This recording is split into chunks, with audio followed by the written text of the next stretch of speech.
Tamil Murugan announcement நம்ம பார்த்தோம்.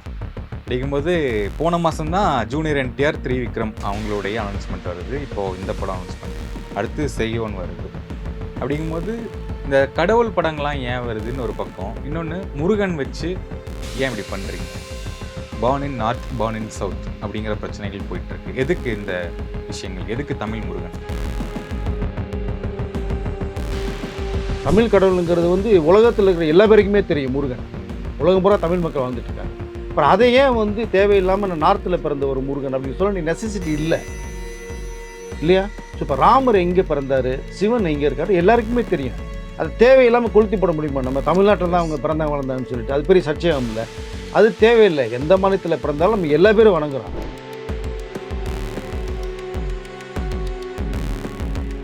இங்கே இந்த முதன்மை கடவுள் நமக்கு பிள்ளையார்னு சொல்கிறாங்க இல்லையா? இப்போ இந்த தனுஷ் சொல்கிறதுல முதன்மை கடவுள் முருகன் சொல்ல வர்றாங்க. பிள்ளையார் வாகனமாக பயன்படுத்துகிறார், மயில் கிடையாது. அதனால் வாட்ச் பண்ணு. முருகன்னா மயில். மயிலில் தான் உலகத்தை சுற்றி மாம்பழத்தை வாங்கினாருன்னு விஷயம் இருக்குது. கனியை இவர் அப்பா அம்மா சுற்றி வாங்கிட்டார். இந்த முருகனுக்கு பிறகு தான் சிவன் பார்வதி பிள்ளையாரங்களை உருவாக்குறாங்கன்னு ஒரு விஷயத்த சொல்ல வர்றாங்க. இது படம் வந்ததுக்கப்புறம் வேறு என்ன சர்ச்சைகள் வரும்னு வேறு தெரியல. ஸோ அது ஒரு மிகப்பெரிய சிக்கலான ஒரு மேட்டர் கையில் எடுத்திருக்காங்க. வெற்றிமாறன் அவர்களுக்கு பூஜை பண்ண விட தள்ளி நிற்பார், கலந்துக்க மாட்டார், பெரியாருடைய கொள்கை ஈடுபாடு கொண்டவர், எல்லாம் ஓகே.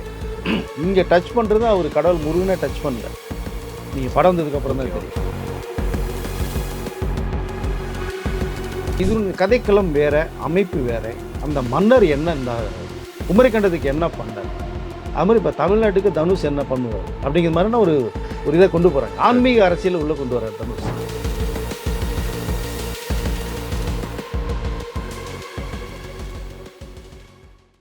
இன்க்ளூசிவ் நியூஸ் தமிழர்களுக்கு வணக்கம். இன்றைய நேர்காணலில் நம்முடைய இணைந்திருப்பவர் பத்திரிகையாளர் திரு வெங்கடேசன் அவர்கள். சார் வணக்கம். சார் வணக்கம். தமிழ் முருகன் அனௌன்ஸ்மெண்ட் நம்ம பார்த்தோம். அப்படிங்கும்போது போன மாதம் தான் ஜூனியர் என்டிஆர் விக்ரம் அவங்களுடைய அனௌன்ஸ்மெண்ட் வருது. இப்போது இந்த படம் அனௌன்ஸ்மெண்ட், அடுத்து செய்யோன் வருது. அப்படிங்கும்போது இந்த கடவுள் படங்கள்லாம் ஏன் வருதுன்னு ஒரு பக்கம், இன்னொன்று முருகன் வச்சு ஏன் இப்படி பண்ணுறீங்க, born in north born in South அப்படிங்கிற பிரச்சனைகள் போயிட்டுருக்கு. எதுக்கு இந்த விஷயங்கள், எதுக்கு தமிழ் முருகன்? அதாங்க இப்போ யாரையோ இழுத்து படம் பண்ணாங்க. ஒரு எம்எல்ஏ பற்றி, ஒரு வார்டு கவுன்சிலரை பற்றி, அமைச்சரை பற்றி, சிஎம்ஐ பற்றி, நார்த்தில் இருக்கிற அமைச்சர் பிஎம் வரைக்குமே படங்கள் பண்ணிட்டாங்க. இந்த இயக்குநர்களுக்கும் கதாசிரியர்களுக்கும் வேறு கதை கிடைக்கல போட்டிருக்கு. சரி, முருகனையும் கடவுளை இழுத்துருவோம். இப்போ இழுத்து ஏதாவது சர்ச்சையை கிளப்பிடுவோம், படத்துக்கு பெரிய ப்ரொமோட் வரட்டும் அப்படிங்கிறதான் எனக்கு தோணுது. இப்போ முருகன் அவர் பாட்டுக்கு எல்லாமே உலகமே வணங்குற ஒரு கடவுளாக இருக்கார். நார்த்தில் பிறந்தவரா சவுத்தில் பிறந்தவரா அப்படிங்கிறத இப்போ எடுத்துக்கிட்ட நெசசிட்டியே இல்லை. அவர் யாருக்காவது தெரியுமா எங்கே பிறந்தார் வளர்ந்தார்னு? நம்ம சில விஷயங்கள் புராணங்கள் சொல்லப்படுது. இந்த முருகன் இப்படி வந்தார், தமிழ் கடவுள்னா நமக்கு முருகன் முதன்மை கடவுள் அப்படிங்கிற விஷயத்தோட நம்ம கும்பிட்டு இருக்கோம் நம்ம எல்லா பேருமே. பட் அங்கே ஆந்திரா விக்ரம் டைரக்டர் ஜூனியர் வச்சு ஒரு படம் பண்ணுறார். அதை கொளுத்தி போட்டார் தேவையில்லாமல். இங்கே பெரிய சர்ச்சைகள் கிளம்ப ஆரம்பிச்சு, உன் படம் எப்படிங்க வருதுன்னு நான் பார்த்துக்கிறேன் எல்லாம் பேச ஆரம்பிச்சிட்டாங்க. இப்போ பட் அது ஏன் பேசுனார்னு தெரியாது. அது நம்ம ப்ரொமோட் பண்ணுறதுக்காக நம்ம, ஏன்னா தமிழ் கடவுளுங்கிறது உலகத்தில் இருக்கிற எல்லா பேருக்குமே தெரியும். முருகன் உலகம் பூரா தமிழ் மக்கள் வாழ்ந்துட்டு இருக்காங்க. அப்புறம் அதை ஏன் தேவையில்லாமல் நான் நார்த்தில் பிறந்த ஒரு முருகன் அப்படின்னு சொல்ல நீ நெசசிட்டி இல்லை இல்லையா? ஸோ இப்போ ராமர் எங்கே பிறந்தார், சிவன் எங்கே இருக்காரு எல்லாருக்குமே தெரியும். அது தேவையில்லாமல் கொளுத்தி போட முடியுமா? நம்ம தமிழ்நாட்டில் தான் அவங்க பிறந்தாங்க வளர்ந்தாங்கன்னு சொல்லிட்டு அது பெரிய சர்ச்சையாகும் இல்லை. அது தேவையில்லை. எந்த மாநிலத்தில் பிறந்தாலும் நம்ம எல்லா பேரும் வணங்குறோம். டெல்லியில் சிவன்கள்ட்ட தான் நம்ம போய் பார்க்குறோம், தமிழ்நாட்டில் தான் பார்க்குறோம். அவங்க இங்கேருந்து வர்றாங்க. காசியில் இருக்கிற நார்த் இண்டியன்ஸ் பார்த்து முடிச்சு ராமேஸ்வரம் வர்றாங்க இங்கே. அப்போ இறைவன் ஒருத்தர் தான், எல்லா இடத்துலையும் இருக்காங்க, உருவங்கள் தான் வேற. அப்படி தான் நம்ம எடுத்துக்கணும். ஆனால் இப்போ ஒரு சர்ச்சையை கிளப்பி போட்டாங்க. ஆனால் காலத்திற்கு முந்தைய முருகன் ஒரு இப்போ நம்ம அறிவுமதி சொல்லக்கூடிய ஒரு கதை இருக்கு இல்லையா, அது வெற்றிமாறன் இயக்குறார். இப்போ வெற்றிமாறனுக்கு அதுக்கு என்ன சம்பந்தம்? கடவுள் மேலே பக்தி இல்லாதவர், அவர் பெரியாரோட ஃபோக்கஸ் பண்ண மாட்டார், பெரியாருடைய கொள்கையில் இருக்கிறவர், இவர் எப்படி இயக்க முடியும்? டைட்டில் தான் தமிழ் முருகன். ஓகே, அந்த முருகன் யார்? அப்போ அந்த காலத்திற்கு முந்தைய ஒரு முருகன்ற ஒரு சாப்டர் தான் இது தமிழ் முருகன். ஸோ தனுஷ் பண்ணுறது. காலத்திற்கு பிந்தைய முருகன் ஒன்று இருக்குல்ல, அதான் புராணத்தில் சொல்லக்கூடிய ஒரு முருகன் அப்படிங்கிறத இங்கே டீட்டில் எக்ஸ்போஸ் பண்ணுறார் அறிவுமதி. இன்னும் இதுக்கு வேண்டிய ஸ்க்ரீன் பிளேலாம் சினிமாட்டிக்காக கொஞ்சம் மாறணும், டைம் எடுக்கும். பட் இங்கே இந்த முருகன் எப்படின்னா, குமரிக்கண்டத்தில் நம்ம வாழ்ந்த ஒரு மன்னர், அவர் பேர் முருகன். அந்த மக்களுக்கும் நாட்டுக்கும் நல்லது பண்ணுறாரு. எதிராளிகள் இப்போல்லாம் தீய சக்திகள் கொண்டவர்கள் எல்லாத்தையுமே இந்த யானைப்படையில் போய் போருக்கு எல்லாத்தையும் அழிச்சிட்டு வந்துட்டு பண்ண, அதான் சூரசம்ஹாரம் ஒரு விஷயம் பண்ணுறது. அதை அந்த நாட்டு ஒரு அப்படிங்கிற ஒரு கேரக்டரில் அவர் ரொம்ப கொடுங்கோலை பண்ணுறாரு, கொடுமைகள் பண்ணுறாருக்கும் போது இவர் போய் என்ன முருகன்னாலே வீரன் சூரன் அப்படிங்கிறதா பொருள் நமக்கு வரும். அப்போ அந்த மன்னர் பேர் முருகன் அந்த நாட்டு குமரிக்கண்டத்துக்கு நல்லது பண்ணிட்டு ஒரு கேரக்டர். மலைகளும் இந்த கடல் சார்ந்த இடங்களும் இருக்கிற அந்த ஒரு பிள்ளை தான் குமரிக்கண்டமாக இருக்குது. அப்போ இங்கே மிகப்பெரிய பேரழிவு ஏற்படுது. நம்ம சுனாமி வந்து கடலில் வந்து இந்த உலகமே மிரட்டுச்சு இல்லையா, அந்த மாதிரி போது அந்த குமரிக்கண்டம் அழியுது. அதில் இறந்து போனவர்கள் மக்கள் நிறைய பேர். அதில் அந்த மன்னர் முருகனும் அதில் இறந்து போகிறார். அப்போ தப்பித்து சில பேர் வந்தவர்கள் வந்து அவரை வந்து கடவுளாக ப்ரொமோட் பண்ணுறாங்க. எங்களுக்கு வாழ்க்கை கொடுத்த நாடை நல்லா வச்சிருந்தவர் எங்கள் மன்னர் முருகன் அப்படின்னு அதுதான் முருகனாக நம்மளுடைய மக்கள் வணங்குறாங்க அப்படிங்கிறத நம்ம சொல்ல வர்றாங்க. அப்போ அவர்கள் பல ஊர்களுக்கு போகிறாங்க. இந்த காவடி எடுக்கிறது இதெல்லாம் கொஞ்சம் கொஞ்சம் மாற்றி ஒவ்வொரு ஊர்களுக்கு முருகனை போய் வச்சு ஒவ்வொரு பேர் வச்சுட்டு வர்றாங்க. அப்போ அந்த ஒரு மன்னராக முருகன்ற கேரக்டரில் தான் தனுஷ் பண்ணுறாரு. வெற்றிமாறன் பண்ணுறதுக்கு உங்களுக்கு இப்போ தெளிவாயிருச்சா? உங்களுக்கு கடைசி கிளைமாக்ஸில் தான் இது முருகன் அப்படிங்கிறத தெரிய வரும், மக்கள் கொண்டாடுறாங்க. அப்போ அவர் என்டிஆர் பண்ணக்கூடிய படம் திரிவிக்ரம் சொல்ல போகிற முருகன் யார், ஸோ புராண காலத்து முருகன் எடுக்கிறாரா அப்படிங்கிறது தெரியல. அவர் சொன்னாலும் தெரியும். இங்கே இந்த முதன்மை கடவுள் நமக்கு பிள்ளையார்னு சொல்கிறாங்க இல்லையா, இப்போ இந்த தனுஷ் சொல்கிறதுல வந்து முதன்மை கடவுள் முருகன் சொல்ல வர்றாங்க. பிள்ளையார் வாகனமாக பயன்படுத்துகிறார், மயில் கிடையாது. அதனால் வாட்ச் பண்ணுங்க. முருகன்னா மயில், மயிலில் தான் உலகத்தை சுற்றி வந்து மாம்பழத்தை வாங்கினாருன்னு ஒரு விஷயம் இருக்குது. கனியை இவர் அப்பா அம்மா சுற்றி வாங்கிட்டார். இந்த முருகனுக்கு பிறகு தான் சிவன் பார்வதி பிள்ளையாரங்களை உருவாக்குறாங்கன்னு ஒரு விஷயத்த சொல்ல வர்றாங்க. இப்போ இது படம் வந்ததுக்கப்புறம் வேறு என்ன சர்ச்சைகள் வரும்னு வேறு தெரியல இப்போ அது.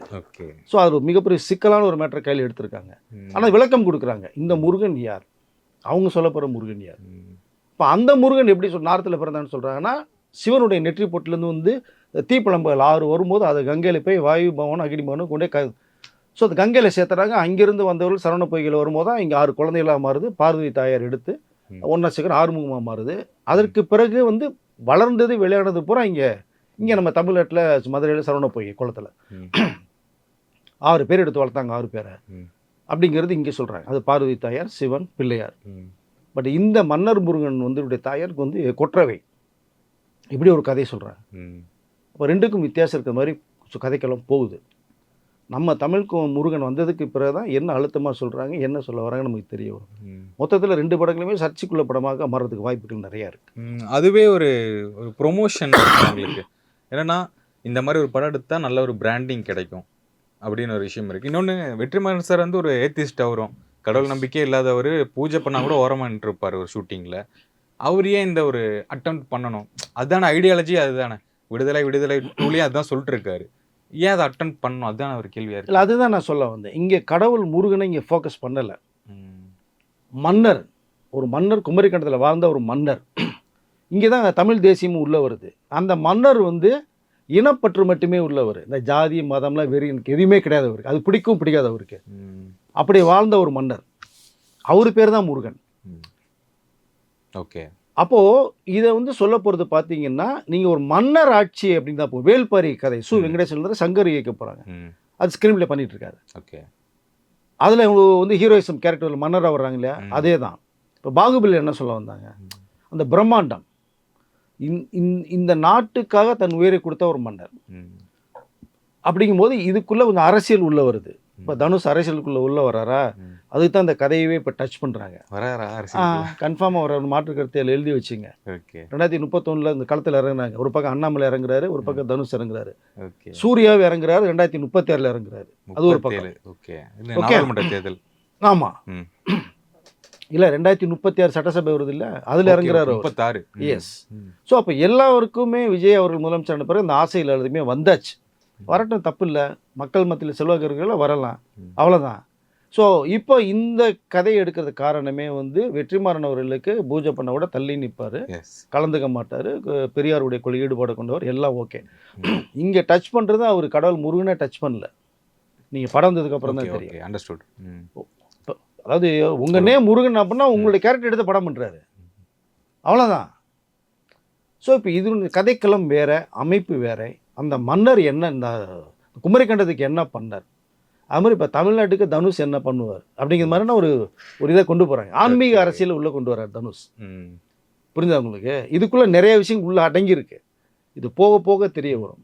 படம் ரிலீஸ் ஆகும்போது மிகப்பெரிய சர்ச்சைகள் கண்டிப்பாக உருவாகும். எங்கே டேமேஜ் பண்ண முடியாது. முருகன்ற அந்த வேடை நம்ம Yes. டேமேஜ் பண்ண முடியாது. நீங்கள் ஏன்னா- தப்பாக சொல்லிட்டீங்கன்னா தவறாயிடும். கண்டிப்பா. பட் இங்கே வந்து சரியான பதில நேரடியாக தான் பேசலாம். ஏன்னா அறிவுமதி ஃபுல்லாக ஸ்கிரிப்டில் உட்கார்றாங்க. பயங்கர talent, lyric writer, script writer. ம். ஸோ அவரு இல்லை, உள்ள உட்கார்றாரு. அப்போ எல்லாம் கலந்து பண்ணி தான் பண்ணுறாங்க. இது வந்து ஒரு நாடு, ஒரு மன்னர், ம். அந்த அந்த நாட்டு மக்களுக்கு என்ன செய்கிறார் அந்த மன்னர், முருகன்ற மன்னர் ம். அப்படின்னு கதைக்களத்தோட தான் கொண்டு போகிறாங்க. அதனால் இதை வந்து காட் முருகனை வெற்றிமாறன் எப்படி கொண்டு போகிறோங்கிற அந்த விஷயத்துக்குள்ள இப்போ பண்ணலன்னு நினைக்கிறேன் நான். ஓகே, நீங்க சொன்ன ஒரு விஷயம் எனக்கு அதிர்ச்சியா தான் இருக்கு. தனுஷ் அரசியலுக்கு வராரு அப்படின்ட்டு. ஏன்னா சூர்யா அவங்களுடைய ரசிகர் மன்றத்திலே சொன்னாங்க, அவர் அரசியலுக்கு வரக்கான நோக்கம் இல்லை அப்படிங்கிற ஒரு அனௌன்ஸ்மெண்ட் பார்த்த மாதிரி இருந்துச்சு. தனுஷ் தரப்புல இருந்து இனி யாரும் பெருசா சொல்லலை அவர் வரல அப்படின்ட்டு. அந்த சுப்ரமணிய சிவா அவர் கூட சொன்னது என்னன்னா, அந்த கொடி பல வருஷமா இருக்கு, இப்பதான் கொஞ்சம் லான்ச் பண்ற மாதிரி பண்ணியிருக்கோம் அப்படிங்கிறாரு. எதனால இவங்களுக்கு இந்த அரசியல் ஆசை? இல்லைங்க, இதுக்கு முந்தைய ஆட்சியில் வர முடியாது. ம். டிஎம்கே ஆண்டாங்க, அதுக்கு முன்னாடி அண்ணா டிஎம்கே ஆண்டாங்க. ம். மிகப்பெரிய அரசியல் ஜாம்பவனில் இருந்த பேரில் ம். தனுஷ்னால வர முடியாது. பெரிய பெரிய நடிகர் வரணும்னு சொல்லி வர முடியல. ம். ம். அப்போ இங்கே நம்மளோட இருந்த கண்ணுக்கு எதிரில் இருந்த விஜய் அவர்கள் ம். ஹீரோவாக இருந்தாங்க, படம் பண்ணிட்டு இருந்தாங்க. இப்போ அரசியலுக்கு கட்சி ஆரம்பிச்சா 2 வருஷத்துல முதலமைச்சராக உட்காந்துட்டாங்க. அதுதான் ஒரு கேள்வி என்ன சார், விஜய் வந்து 30 வருஷமா இருக்காரு, அவருடைய கிரேஸ் வேற, ஃபேமிலி ஆடியன்ஸ், ரசிகர் பட்டாளம் அதிகம். எஸ், தனுஷ் வந்து வளர்ந்து வந்திருக்காரு, இருந்தாலுமே அவருக்கான அந்த ரசிகர் பட்டாளம், பாக்ஸ் ஆஃபீஸ் எல்லாம் ஒரு லிமிட் தானே. கண்டிப்பாக. அது 100 கோடி தான் அவருடைய ராயன் ஆ. படத்தினுடைய ஹையஸ்ட் கலெக்ஷன் 100 Yes. கோர்ஸ் கிளப்பில் தான் இருக்கு. இவர் ஒரு 600 கோடி பாக்ஸ் ஆஃபீஸ் இருக்கக்கூடிய ஒரு ஹீரோ விஜய். டே ஒன்னே வந்து 147 Yes. Course Leo Leo something. வருது. இப்போ அதனுடைய ரேஞ்ச் வேற. ம். பட் இவருடைய ஒரு எண்ணம், விஜய் ஒரு 2 வருஷம் கட்சி ஆரம்பிச்சாங்க, ம். உட்காந்துட்டாங்க, நம்மையே வரக்கூடாது அப்படிங்கிற ஒரு ஆசை மனசுல இருக்கு, ம். மிகப்பெரிய கனவு இருக்கு. ம். இல்லை பரவாயில்ல வரட்டும். பட் ஆனால் நீங்கள் விஜய் ஒரு இடத்தை பிடிக்கணும்னா ஃபர்ஸ்ட் சினிமாவில் ஒரு இடத்தை பிடிச்சாரு பார்த்தீங்களா, Yes. அந்த இடத்தை நீங்கள் பிடிச்சாதான் இந்த இடத்துக்கு நீங்கள் வர முடியும் அரசியலுக்குள்ள. எனக்கு தெரிஞ்ச அவர் இன்னும் அந்த நிலையா தக்க வைக்கலையோ அப்படிங்கிற ஒரு ஃபீலிங்கும் இருக்கு. ஏன்னா படங்கள் மிக்ஸ் பண்ணி பண்றாரு. அந்த கமர்ஷியல் படங்கள் பண்ணி தான் ரஜினிகாந்த் அவர்களும் விஜய் அவர்களும் அந்த பொசிஷன் பிடிச்சிருக்காங்க. இனி அதுக்கு அடுத்த இடத்துல இனி ஒரு நிலையான ஹீரோ வரல. இன்னும் வரல. ஏன்னா இன்னும் படங்கள் பெரிய அளவுலேயே இன்னும் சொல்லிக்கிற அளவுக்கு இல்லை. ஃபர்ஸ்ட் ஆஃப் ஆல் அதுதான் சொல்கிறேன். நீங்கள் இண்டஸ்ட்ரியில் ஃபஸ்ட்டு அந்த இடத்துக்கு போய் நிற்கிறதுக்கு முயற்சி பண்ணணும். உட்கார்றது அப்புறம் அந்த இடத்துக்கு என்ன நீங்கள் போகல. அப்போது இங்கே வரணும் அப்படிங்கும் போது கடந்த ஆட்சியிலையும் அதுக்கு முன்னாடி ஆட்சியிலையும் வர முடியலைங்கிறத இப்போ சொன்னோம். விஜய் அவர் வந்தனால ஈஸியாக நினைக்கிறாங்க. ஆனால் இவர் பட்ட அசிங்கங்கள், அவமானங்கள், எவ்வளோ சம்பவங்கள் விஜய் அவர்கள் பட்டதுன்றதே தெரியும் தேர்தலுக்கு முன்பாக, இல்லையா? எல்லா அசிங்கத்தையும் அவமதியும் தாண்டி நான் வர்றேன், உங்களை நம்பி தான் நான் வரேன். அந்த செல்வாக்கு உருவாச்சு விஜய் அவர்களுக்கு. 35 பேர் உள்ள கூட்டணி ஆட்சியில் 2 ஜாம்பவான்களை எதிர்த்து 60 வருடங்களுக்கு மேலே ஆட்சி புரிந்தவர்களை வந்து 2 வருஷத்தில் வந்து எதிர்த்து நின்று தனி ஒரு மனிதனாக நின்று யாராவது கூட்டணியில் இருந்தாங்களா? எந்த சப்போர்ட்டும் கிடையாது. பணக்காசு யாரும் கொடுக்கல, கிடையாது. மக்களை நம்பி வந்தார். மக்கள் உட்கார வச்சா ஒரு மாற்றத்தை எதிர்பார்த்தாங்க, உட்கார வச்சுட்டாங்க. 60 வருடமாக இருந்தவர்கள் இன்னைக்கு நேரம் எதிர்க்கட்சியில் வரிசையில் உட்காந்துருக்காங்க. இந்த மாற்றத்தை யார் ஏற்படுத்த முடியும்? அதுக்குள்ள பெரிய ஒரு என்ன சொல்றதுன்னா ஒரு ரேஞ்ச் வேணும். அந்த ரேஞ்சை ஃபர்ஸ்ட் நம்ம உருவாக்கிக்கணும். அதனால் சுப்பிரமணிய சிவா சொல்றது மாதிரி பல இடங்கள்லாம் வச்சிருக்கோம். நம்ம இப்போ தான் வரோம்னா ஏன் அப்போ நீங்கள் கட்டல? இன்னைக்கு இந்த காரில் கட்டிட்டு போகிறாங்கல்ல, ஏன் அன்னைக்கு கட்டல? 10 வருஷம் முடி இருக்குன்னா 10 வருஷம் முடி கட்டியிருக்கலாம்ல. அப்போ கட்ட முடியாது உங்களால். இன்னைக்கு கட்டுறீங்க அப்படின்னோம்னா விஜய் அவர்கள் வந்து அவர் வந்து உட்காந்து அந்த ஒரு பாதையில் போகணுன்னு ஆசைப்படுறாங்க. நீ அரசியல் காலத்தையே மாற்றி வச்சிருக்காரு விஜய் அவர்கள். பழைய அரசியல்லாம் கிடையாது. நீங்கள் நினச்ச அரசியல் 1947 அப்புறம் ஒரு அரசியலே சுத்தமாக கிடையாது. இன்னைக்கு வந்து புது அரசியல், புது பாதையை உருவாக்கிட்டு போகிறாரு. இவருடைய பாதையில் தான் அந்த எல்லா பேரும் உள்ளே வர மாதிரி சூழ்நிலை உருவாக்கியிருக்கு. அப்புறம் அரசியல் ஆசை இல்லாமல் இந்த கொடி அரசியல் மன்றது சொல்கிறது வைக்கிறதுலாம் சாதாரணமாக வராது. ஷூட்டிங் ஸ்பாட்லேயே சிஎம் சார் தனுஷ் வாங்கன்னு தான் சொல்லுவாங்க இருக்கிறவங்க. சிஎம் சார் தனுஷ் இது என்ன சொல்லுவீங்க? அவருடைய மேனேஜர் சரசிமதி எல்லாத்துக்குமே வந்து ஒரு பேர் ஹோம் மினிஸ்டர் இந்த இடத்துல சொல்லி தான் கூடுவாங்க. அப்போ இது இருக்குன்னு அந்த மனசில் ஒரு எண்ணம் இருக்கிறனால தானே சொல்லுவாங்க. ஸோ அதை ரசிப்பாங்க. அதனால் முதல்ல அந்த இடத்துக்கு வருவதற்கான ஒரு பிளேஸ்மெண்ட்டை நம்ம கிரியேட் பண்ணிக்கணும். வந்ததுக்கப்புறம் முயற்சி பண்ணலாம். இது பார்த்தீங்கன்னா இப்போது சிவகார்த்திகேயன் அவர்களும் ஒரு நல்ல படங்கள் பண்ணுறாரு, அவருக்கும் ஒரு பாக்ஸ் ஆஃபீஸ் வருது. அப்படிங்கும்போது அவரும் அடுத்து அதுக்கான ஆசைப்படுவார்ல. நம்மளும் நல்ல படங்கள் பண்ணுறோம், எல்லாம் வருவாங்க பாருங்க. எல்லாம் இப்போ சூர்யா, தனுஷ் வந்து சிவகார்த்திகேயன், சிம்புலேருந்து ஜிவி பிரகாஷன் கூட என்ன சொல்கிறாரு, ஓகே அரசியலுக்கு வரலாம் அப்படிங்கிற அவருடைய எண்ணம் வருது. இங்கே மொதல் நம்ம என்ன தமிழ்நாட்டுக்கும் தமிழகத்திற்கும் தமிழருக்கு என்ன செஞ்சோம் ஒன்று இருக்குது, என்ன பேசணும் ஒன்று இருக்குது, எதுக்கு நம்ம குரல் கொடுத்தோம்னு ஒன்று இருக்குது, என்ன பேசணும் விஷயங்கள், இவ்வளோ விஷயங்கள் இருக்குங்க. சும்மா ரசிகர் மன்றத்தில் தலைவனாக உட்கார்றது மாதிரியா, இல்லை சினிமாவில் நம்ம ஹீரோ வந்து ஒரு படத்தை கேப்டனாக உட்கார்றது மாதிரி இது கிடையாதுங்க. விஜய் அவர்கள் உட்கார்ந்ததே சாதாரணமாக உட்காரல, எவ்வளோ எதிர்ப்புகளை சம்பாரிச்சு, எவ்வளோ சோகத்தையும் அசிங்கங்களையும் அவமானங்களையும் சந்திச்சு தான் வந்து உட்கார்ந்தார். ஜெயிப்போமா தோப்பமானே தெரியாது. என்னுடைய ஜனநாயக படம் இறுதி படம்னு சொல்லிட்டு வந்து உட்காந்தாரு. அந்த தில்லு வரணும்ல, ஃபர்ஸ்ட் யாருக்கு வரணும்? எவ்வளோ பெரிய மலைகளை எதிர்த்து நின்னாரு. 2 மலைகள் சாதாரண விஷயம் கிடையாது. அனுபவத்தில் அவருடைய அரசியல் அனுபவம் தான் விஜய் அவர்களுடைய வயது. எஸ், எனக்கு வாழ்க்கை கொடுத்தீங்க. ஸ்டாலின் சாரோட அரசியல் அனுபவம் தான் விஜய் சாரோடைய எஸ் எஸ் வயசு. நீ வைகோ அவர்களே சொல்றாங்க, விஜய் மாதிரி இந்த மாதிரி ஆட்சி யாரும் பண்ணல, சிறப்பாக பண்ணுறாரு, லஞ்சத்தை உள்ளே ஒழிச்சிருக்காருன்னு வைகோ அவர்கள் சொல்றாங்க, திருமாவர்கள் சொல்றாங்க, ஐயுஎம்எல் தலைவர் சொல்றாரு, சிபிஐ சிபிஎம் சொல்றாங்க, காங்கிரஸ் சொல்லுது, ஒட்டுமொத்த மக்கள் சொல்றாங்க. இல்லைனா ஒரு சிஎம் இதுவரை சொல்லி கேள்விப்பட்டிருக்கீங்களா? லஞ்சம் கேட்டால் கொடுக்காதீங்கன்றாரு. எந்த சிஎம் சொல்லி நீங்கள் கேட்டிருக்கீங்க பொதுமக்களை பார்த்து?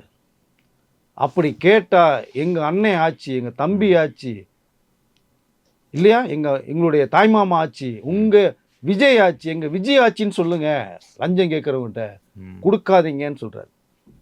ஓகே, அப்போ மக்கள் மேலே நம்பிக்கை வச்சு உட்கார வச்சாங்க. அந்த மக்களுக்கு ஏதோ செய்யணும்னு ஆசைப்படுறார், தமிழ்நாட்டு தமிழ் மக்களுக்கும். அதற்கு வந்து மிக ஒரு தகுதியான நபராக விஜய் அவர்கள் இப்போ இருக்காங்க. எல்லா மீடியம், எல்லா அரசியல் திறமையுமே வியந்து பார்க்குறாங்க. தமிழ்நாட்டில் பெரிய ஒரு மாற்றத்தை விஜய் வந்து உருவாக்கியிருக்காங்க. லஞ்சத்திலையும் ஊர்லேயுமே அப்படி ஊறி போன ஒரு தமிழகத்தை வந்து க்ளீன் சிட்டியாக மாற்றிட்டு இருக்காருங்க. 70-80% மாறி இருக்குங்க. எந்த நேரத்தில் யார் வருவா, எந்த ஆஃபீஸர் வருவான்னு எல்லாம் கரெக்டாக வேலை செஞ்சிட்ருக்காங்க. அதான் ஒரு பெரியவர் சொன்னதா சொல்லலையா, லஞ்சம் வாங்காமல் ஒரு வேலையை நான் முடிச்சுட்டு வந்தேன். ஃபஸ்ட்டு மரியாதை தர்றாங்கன்னு சொல்கிறாங்க. உட்காருங்க, வந்து உட்காருங்க ஐயா, உட்காருங்க, வாங்க வேலையை முடிச்சுட்டு. இது முன்னாடி வரைக்கும் பார்த்ததே இல்லைன்றாங்க, கேள்விப்பட்டதே இல்லைன்றாங்க. பட் பெரிய ஒரு மாற்றத்தை உருவாக்கியிருக்காரு. மிகப்பெரிய அரசியல் தலைவர்கள் வந்து சிறப்பாக செயல்பட்டுருக்குன்னு சொல்கிறாங்க. ஆனால் விஜய் அவர்களுடைய ஆட்சியில் உட்காந்து சிஎம் உட்காந்தது பிடிக்காதவர்கள் மட்டுமே தான் அதை ஜீரணிச்சிக்க முடியல. பல குறைகளை சொல்லிகிட்டே இருக்காங்க. குறைகள் சொல்ல விமர்சனம் பண்ணுங்க, தப்பு இல்லை. அதை வந்து அவர் ஏற்றுக்கொள்ள தெரிஞ்சுக்கணும், ஏற்றிக்கணும். என்ன இருக்குது, என்ன சொல்கிறாங்க, என்ன குறைகள் சொல்கிறாங்க, என்ன விமர்சனம் பண்ண எல்லாத்தையும் வாங்கிக்கிறேன்றாரு. வாங்கி அதை சரி பண்ணி அடுத்த லெவலுக்கு போவார் பாருங்க. அதுதான் இப்போ நமக்கு வந்து மக்கள் மத்தியில் ஒரு இமேஜ் குறைஞ்சிடும். நம்ம அந்த இமேஜை நம்ம உருவாக்குறதுக்கு தான் நிறைய விஷயங்கள் நம்ம எல்லா பேருமே பாடுபடணும். பட் அவர் இறக்கிறதுக்கு மட்டுமே செயல்பட்டுருந்தாலும் மக்கள் மத்தியில் இன்னும் இமேஜ் வந்து ஸ்பாயில் ஆகும். அவர் ஆட்சி சிறப்பாக இருக்கா இல்லைன்னா மக்கள் முடிவு பண்ணணும். போக போக தெரிய வரும். இப்போ தானே ஒரு 60-63 நாள் ஆயிருக்கு. போட்டோம், ஒரு வருஷம் போனால் என்னன்னு தெரிய போகுது. மக்கள் டிசைட் பண்ண போகிறாங்க. நல்லா இருந்ததுன்னா திரும்பி வர வைக்க போகிறாங்க, நல்லனா வேறு யாராவது வர வைக்க போகிறாங்க. இதுதான் மக்களுடைய முடிவு தான். சிறப்பாக செய்யணும், சிறப்பாக செஞ்சிட்டு இருக்கார் விஜய் அவர்கள் தான் எனக்கு தெரிந்த வரைக்கும். நான் விசாரித்த வரைக்கும் மக்களுடைய எண்ணம் இதாக தான் இருக்குது. ஓகே சார், நேர்காணல் மிக்க நன்றி. வணக்கம் சார். நன்றி.